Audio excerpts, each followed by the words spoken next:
On today's Higher Ground, we have a special episode. I went out to Greece, yes, the country of Greece, to sit down with the creators and directors of House of David, a new series on Amazon Prime. And we're sitting down today with John Gunn and John Irwin. John Irwin is the series creator, and House of David was directed by both of the Johns. And we're going to sit down with both of them today, talk with them all about this series, what it means, what audiences can take away from it, and why they believe it's important to tell this biblical epic. With no further ado, here are John Gunn and John Irwin. So John, what led you to this project? Great to see you again. Welcome to the sets. It's incredible. House of David. Yes, it's very, very cool.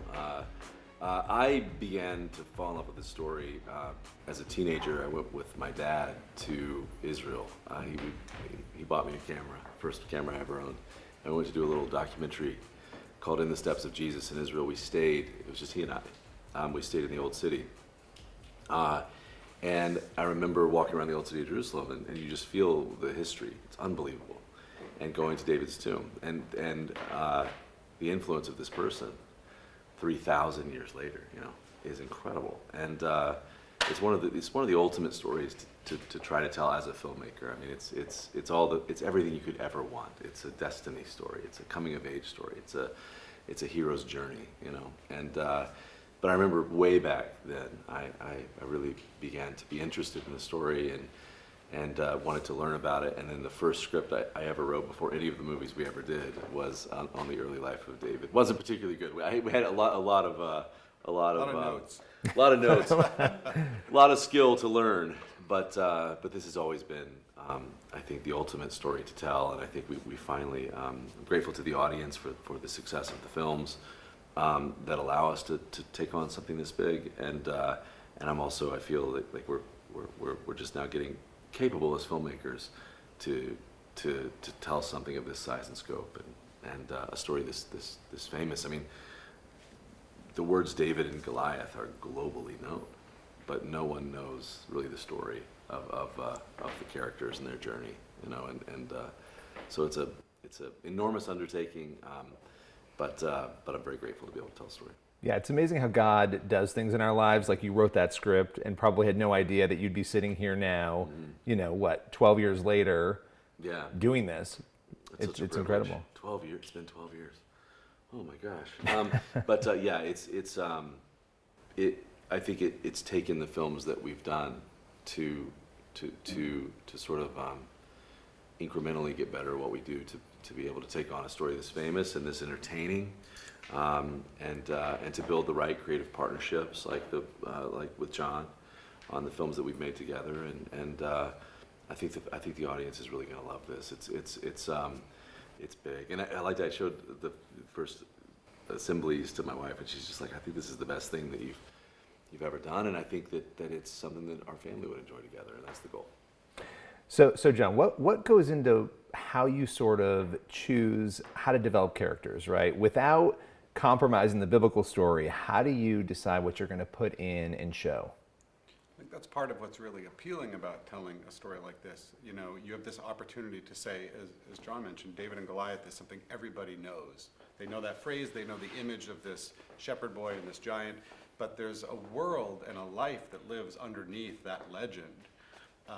And it's what we say is like the emotional archaeology of looking at like the beats of a story that you think you know. Like, there's this King Saul, and there's the shepherd boy who's, anointed to be king, and in a nation that has one, right? Like, with the facts of the story that we've heard, and then we have this opportunity to bring like really relatable life to it, like the sibling relationships, the families within the households, the parent-child dynamics that exist of a boy who feels like an outcast in his own family and then finds this other family, and the tensions that exist within that.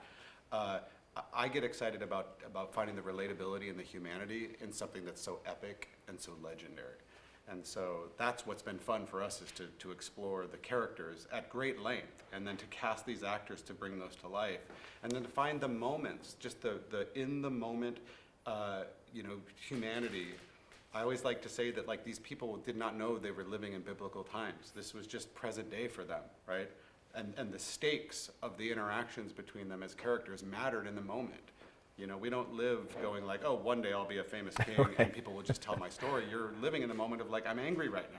I'm hurt right now. I feel betrayed right now. I'm scared in this moment. Like, and so to sort of find that humanity against the backdrop of this story is really fun, because as filmmakers, you want those opportunities. You want to have all the horses on the battlefield. You want to shoot these like period pieces with these incredible sets and costumes. But it only really matters if you can connect with the people and the characters. And so that's been the real satisfying challenge, I think, from my perspective, is taking away all the importance of it and living in the moment of it.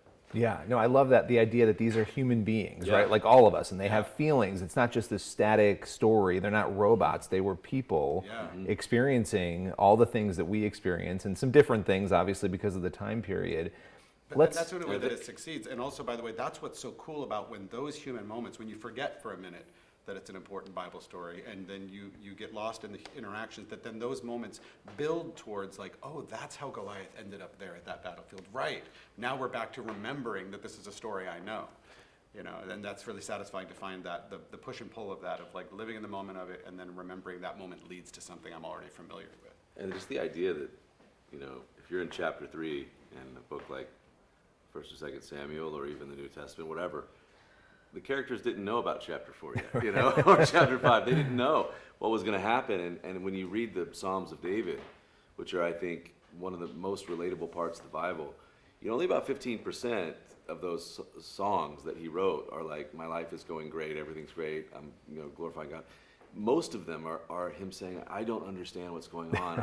I'm depressed. I'm down. I'm angry. Relatable again. You know, and I believe, but I've got questions. And there was an incredible level of honesty that he poured into those words, and that's why I think that they transcend. And so, you know, it's a very relatable thing when you begin to dramatize those words. How difficult is it to say, okay, we want to tell this backstory, like we want to go into what could have been, which I think is an important thing we don't get to think about a lot. When you're reading the Bible, we don't often think, okay, well, what led Goliath to that place, right? How tough was it to create those narratives and go in without maybe compromising what we do know to be true based in Scripture?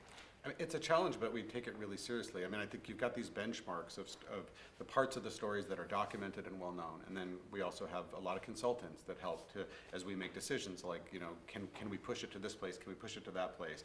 And then there's just the space where you get to imagine what might lead a person to this moment of action that we know they took, right? And that's really exciting as a storyteller, because you're given this material to work with. And we've both done a lot of adaptations, many, probably over a dozen, I think, for me, where you're taking true life stories or source material and saying like, all right, these are the facts on the table. How do we earn them? You know, when you know, even when you're telling the true life story of someone like Kurt Warner, or because we did American Underdog together, and you know, those people can't remember exactly what dialogue they spoke to each other 20 years ago. So even when you have the person alive in front of you, there's still exploration and invention to those moments.